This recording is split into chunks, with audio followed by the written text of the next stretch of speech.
Hi, this is Jeff over at Victory Worship Center, and just kind of wanted to share you something we did. We had Easter a few weeks ago, and when we were getting prepared, you can see kind of the wood backgrounds we had. We wanted to do something that really fit that look, and so kind of came up with this idea to add a piano to the stage and make it look real similar to it.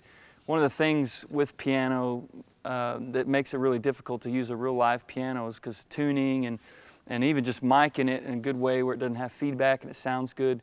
But also the nice thing about a piano is it actually becomes a prop on the stage, so it doesn't look funny just sitting there behind a keyboard. So we really wanted that look.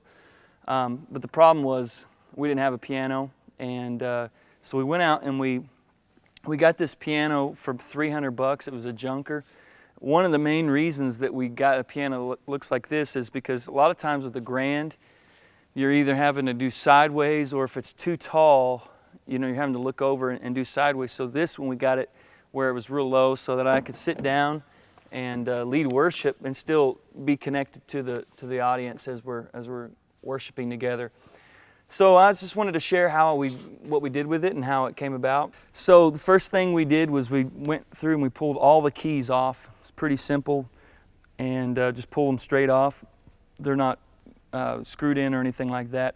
The next thing we had to do was pull all the hammers out of the piano, and then I had to go through and cut all the strings to release the tension.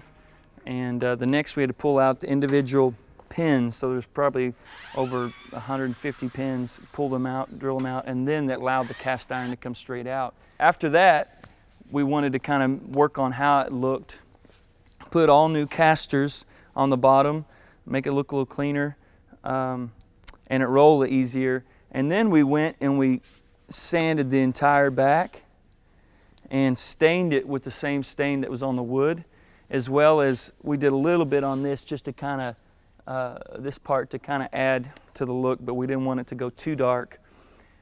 Changed out all the brackets here, the hinges, and then what we also did was we drilled a hole down here so we can put all of our cables through.